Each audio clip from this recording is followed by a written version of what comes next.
Three, there are three simple rules for people over 40 to burn fat faster. And I'm sure you've heard of the first two. The first one is to simply keep your body in a calorie deficit. This is Fat Loss 101.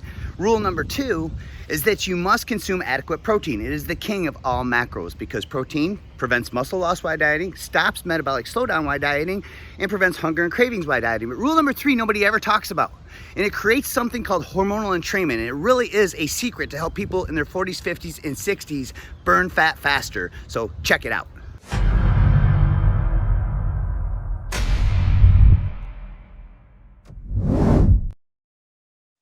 TRF stands for time restricted feeding. And so you could call it intermittent fasting if you want to. But basically it entails what I call the no snacking principle. Okay. And so I have a hard and fast rule that if you're over 40 years old, I would argue that snacking could be making you fatter and sicker. And the reason why is because what we've been programmed to believe over the years is that we need to be eating every 3 or 4 hours or our metabolism will slow down. Or as a bodybuilder, it's like, oh, I'm going catabolic, I'm going to lose muscle. And we know now that this is a myth. And if we really think about this for a second, if you're not eating for a set period of time throughout each day, and you're not consuming any food, who's making money? Yeah, no one. Nobody, right? So I think this is part of society. Like they need you eating their food and they need you consuming their food. So the food industry does a great job of promoting healthy snacks, right? Because they want you snacking on their so-called healthy foods. And so we've been programmed to believe, and I learned this in a nutrition and exercise certification book. It was a level 2 certification. Out of 18 people in the class, I was only one of 3 that passed this class. And I was taught in there, you need to feed your body every 3 or 4 hours. Otherwise, your metabolism will slow down. We now know this is a myth. And in fact, it could be making you fatter and sicker because every time you eat, even if it's a healthy food, you raise insulin. And in the presence of an insulin spike, your body can't use stored fat as fuel. And small, frequent insulin spikes throughout the day not only take your body out of a fat-burning environment, when you raise insulin, over time, you decrease your insulin sensitivity. And so what ends up happening is this is what could end up ultimately leading to things like type 2 diabetes. And it gets you emotionally attached to eating every couple hours, right? So I used to eat 6 or 7 small meals a day and it worked for me. So if you have blood sugar issues or you feel like you need to eat every 3 or 4 hours because it works for you and you're eating healthy, that's fine. You don't need to change it. But in my opinion, picking a fasted and a fed window, at least Monday through Friday, at least 5 days a week, if not 7 days a week. I like to be social on the weekends and just enjoy breakfast and stuff with my family. But picking a fasted and fed window and using some sort of time restricted feeding, AKA intermittent fasting, is the fastest way to train your hormones to burn fat. It's the fastest way to eliminate your emotional attachment to food.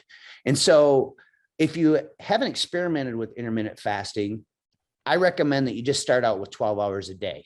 And so your last meal might be at 8 p.m. Your next meal, the next day would be at 8 a.m. And then over time, start extending that window out a little bit more. So you're doing about a 16-hour fast. So me personally, Monday through Friday, most of the time, at least 4 or 5 days per week, I'll fast for 16 hours. So I'll have my last meal around 8 or 9 p.m. and then I'll break my fast between noon and 1 p.m. the next day. Now, what this does is it trains your hormones and you will not get hungry during this fasted window once you try it for a few days. So what ends up happening is during the fasted window, all the hormones that protect muscle tissue and burn fat are optimized.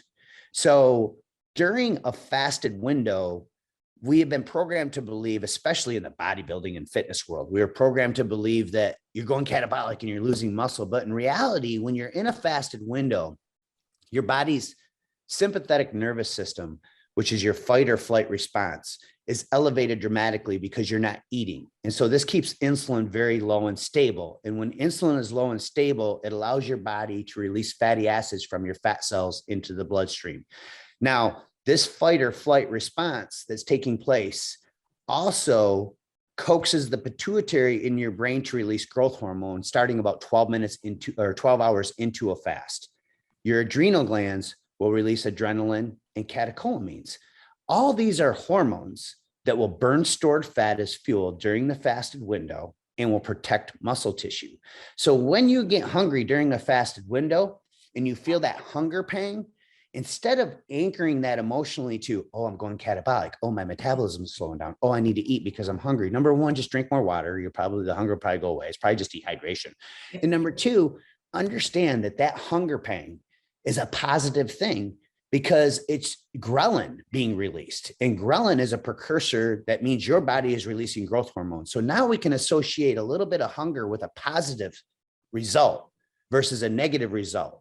Because I think the food industry over the years has programmed us to believe, oh, we have to be eating every 3 or 4 hours because otherwise nobody's making money, right?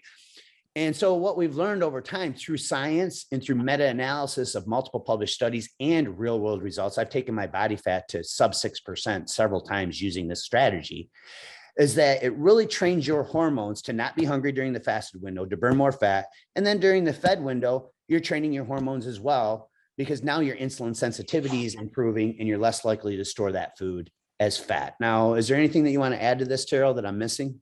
Well, you're not missing anything, but I will say that because our bodies adapt all the time, they're so dynamic. They're always trying to just stay like in homeostasis, that when we can keep our fasting times to the same times every day, our bodies more quickly go into fasting mode and you're less likely to be hungry and you don't have that changeover. But when you do what I call random eating, your body sometimes has adjustments to make all the time. But when you can train your body, like you said, to quickly go into fasting mode, and you're rocking and rolling. Yeah, we find that for women, you have to be a little bit more careful because of your hormones. And so if you're going to do like a 16-hour fast as a female, what do you recommend? How many days per week do you recommend? Well, I fast for 7 days a week. 14 hours is my max, and I'll go anywhere from 12 to 14, but 14 hours is my max. But I do a little mini fast in between all my meals, and I have 4 to 5 hours in between my meals, knowing that I work through the energy that I consume in a meal in about 3 hours. So I have 1 to 2 hours of a mini fast in between the meals so that my body's forced to use the stored energy. Because a lot of times in one meal, you have stored energy in the form of glycogen in your liver, and the other hour or two will help you burn through that glycogen that you still have remaining from that first meal. Yeah, and we're going to talk more about that when we get to one of these a law about carbs.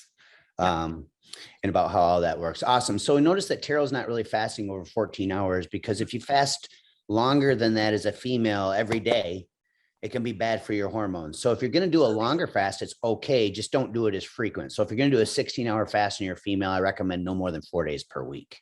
Now you can also use a method where you could fast 24 hours once or twice per week, no more than 2 times per week.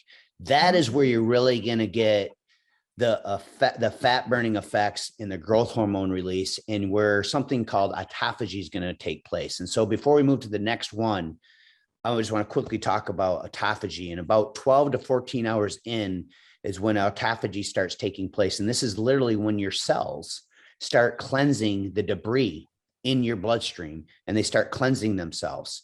So this is why the longer fasts are so effective, but they should only be done about once or twice per week. Otherwise, you're going to potentially lose muscle if you fast for too long. It's just like anything, in moderation.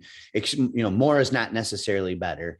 And I think the most important thing about intermittent fasting is that it gives you hormonal entrainment. And when you have hormonal entrainment, you don't get hungry during the fasted window, and you start eliminating your emotional attachment to food. And then now when I get hungry and I have hunger pangs, I don't think, oh man, I need to eat. I think, great, my body's burning fat, drink more water. So, but you know what I do? I actually do 24-hour fast a couple times a month, not a couple times a week, but a couple times a month. To get those benefits, the autophagy and stuff like that. Right? Yeah, the autophagy, you can't beat that. That is the key to staying young, I think. The growth hormone release too, it shows about 18 to 24 hours into a fast, like your growth hormone can elevate 600 to 1200%. So the longer fast really enhance the growth hormone release as well. And of course, we all know the benefits of growth hormone.